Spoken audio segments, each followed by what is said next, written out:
All right, now that you've learned how to make a test and you've distributed a test on Automate, what I want to talk to you about now is how do you go about grading it? And let's go through real quick how to grade a test on Automate. So you click on Automate, you go into your test. So here is a test. So you have three tabs: Manage, Grading, and Results by Student. Now that you've graded it, you go into grading. The test that I'm going to show you, one of the tests I'm going to show you is a multiple choice test. And so if it was full multiple choice, yes or no, true, false, short answer, exact match, and all of your students took it, it's going to go directly into the graded file because the computer grades all those for you. So I click on graded. I want to go into my test itself. So here's my skeletal system test that my students just did. As it pops up here, you can go in and you can see the points earned, the points that students earned, and that it has been graded. And so students got all of this information back. If you want here, there are a few features that you can do. You can do grade by summary. Grade by summary will show you each and every student and what they answered. Now there are more than 15 questions, so what I want to do is I want to click on, instead of going page by page, I want to go like this, and I want to click on that. It's not going to let me because I don't have enough room. But I can see all of them lined up. The other thing that, and then I can just kind of slowly scroll through all of my students one by one to see kind of where their individual misconceptions were.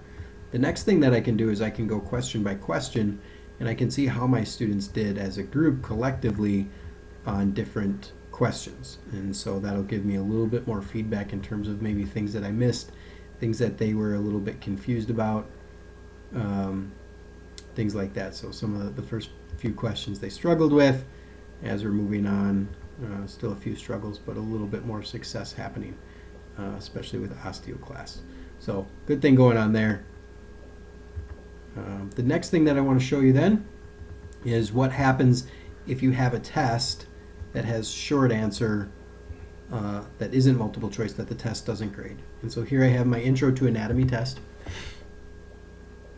And in my Intro to Anatomy test, I have all of my students. And then I click on one of them. Here, Anthony, her, and I want to get this to work this time.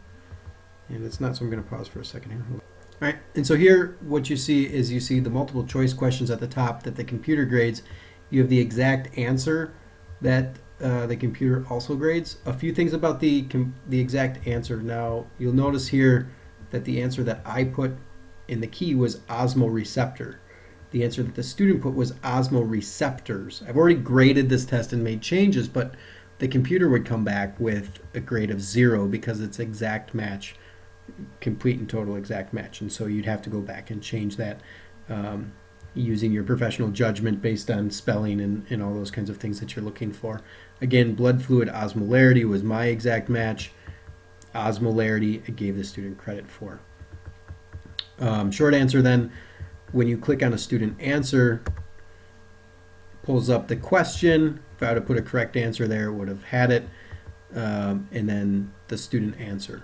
Based on what the student put, based on the question, gave the student points over on the side. A lot quicker than grading a traditional test because you get a little bit, it just makes things a lot faster. You don't have to grade the multiple choice or the exact match. So you get to go through that. When you're done grading them, you click Save.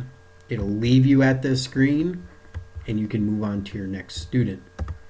Boom, boom, boom. Right? Then we move on to the next student. Same thing. Go through those same steps student by student until you're done. You can hit Save and Exit. I'm just going to hit Close. If you want, you can adjust your class, give them extra points based on things that you saw, things that maybe you just want to give them some extra points or whatever. The last thing here is the export function. You can export all of this to an Excel spreadsheet and then import it into PowerSchool. Not quite sure how to do that. I've tried it a couple times. It doesn't work very well. I've never really figured out how to do that. Assignment details are just all the basics behind the test that you put in when you're managing it. Next thing that I want to show you is a few of the tabs that you have. So in grading, again, you have that not graded, graded function. When you're all done grading the test, click on graded. It'll finalize it and send it out to the students. You're done. You can hit save and exit.